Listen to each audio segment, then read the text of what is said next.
We're at a job site in Naperville where we're installing a hardscape for one of my favorite customers.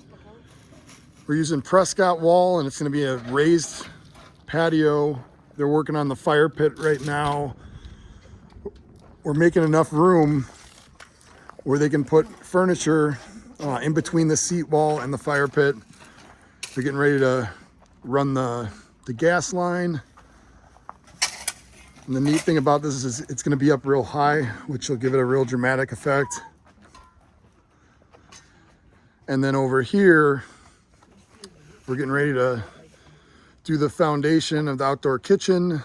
And we're going to have room for all the grills, a griddle, and then a little area in the corner where he can put logs and then we're going to have seating over here where they can sit and look out at the beautiful view of the golf course.